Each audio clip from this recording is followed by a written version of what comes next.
Hey guys, Yomi here again, and today I'm bringing you this round of conquest on Siege of Shanghai, and telling you this was one of the closest and most intense games I've ever had in Battlefield 4, and especially on Siege of Shanghai, because a lot of times you can have a very uneven game in Siege of Shanghai, and it happens to me all the time. I'm using the UMP9, a very good PDW, especially after the patch, and I sort of wanted to talk to you guys about just what happened to the PDWs and how well do they fare now. So to start off with the UMP9, it had a particularly long assignment to unlock it.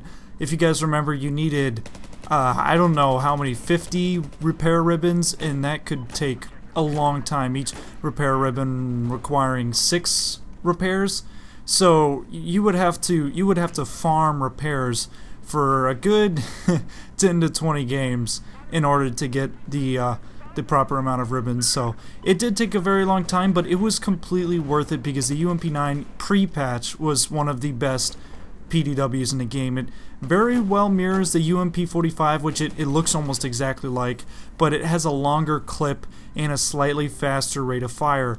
I believe the damage model is slightly lower than the UMP45, but it still does really well in close quarters, and is a completely viable option for a PDW.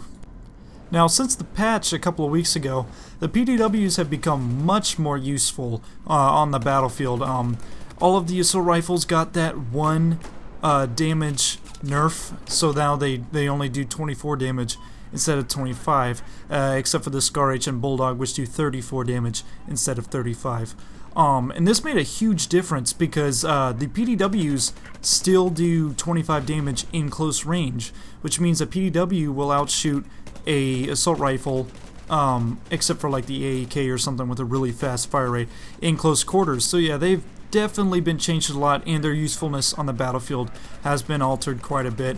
Pre-patch, PDWs were used modestly, I guess, a lot less, substantially less than the assault rifles.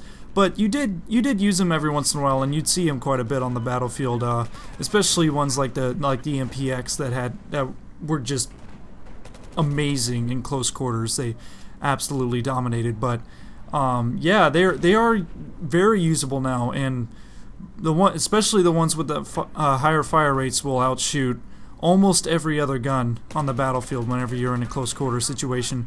Of course, that massive damage drop-off is still there, but given how well they do in close quarters now, it doesn't matter as much, and I think across the board all of their ranges have been increased slightly, so the damage drop-off does not come into effect as early.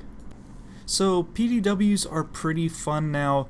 Another thing that from the patch that I haven't actually mentioned was the nerf on slams, and I have to say I absolutely love this nerf.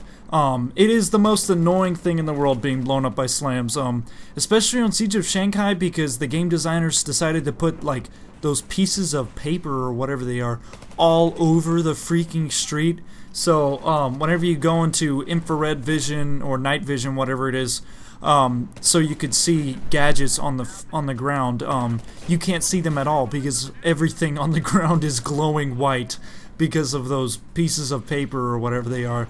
So you'd end up like just blowing up from something you can't even see. Also, something that the Russian Badger has found is that you can place slams outside of the Chinese spawn and they'll actually go into the street, like completely enveloped by the street to where you can't see them at all no matter what. And that is game breaking and stupid. So now, even if you get hit by all of the slams that an engineer can carry, it's still not going to blow you up, and that's amazing. Because I always thought it was kind of a cheap thing to get blown up by, and the fact that they don't disappear whenever you die was also a bad thing. So yeah, you suddenly just blow up and then it show a guy all the way on the other side of the map, little tiny red speck showing that he placed those who knows how long ago and managed to get the kill. So that was one thing that I didn't mention that I absolutely love. Now, if only they can completely get rid of the airburst in the UCAV, I'll be a happy man. Now back to the game that you guys are watching. My team was actually getting pretty dominated. We were really focusing on B because the enemies were on top of that B building and kept spawning up there, and no one was able to take them out because, you know, who knows where a helicopter was the entire game. So, yeah, they kept dropping down onto B and trying to capture it, so I kept running back and forth between B and C and going to A every once in a while. I only went to the entire other side of the map, like D and E area, only once in the entire game.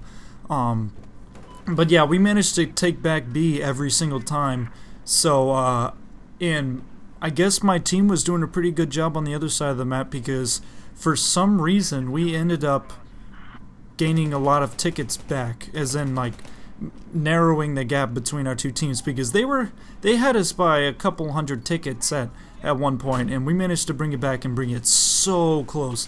This game was as close as it can get. The closest game I've had has been what was a conquest game where it went within 2 tickets, I believe. Like the enemy team had like 2 tickets left, and that was crazy. But this one was really close on its own.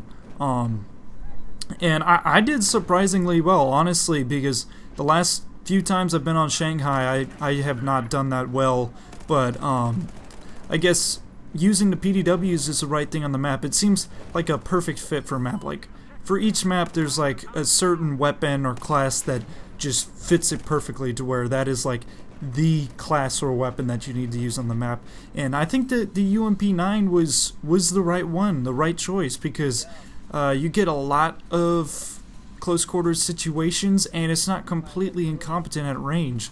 So yeah, the PDWs are pretty great now. So if you have not literally, like, seriously checked them out, you need to make sure to, because they've made a lot of people happy with improving it, and it's increased the engineer class's valuability. Valuability? I don't think that's a word, but yeah, you get the point. So if you guys like this, make sure you hit the like and subscribe button, and until next time, this is Yummy. Goodbye and good hunting.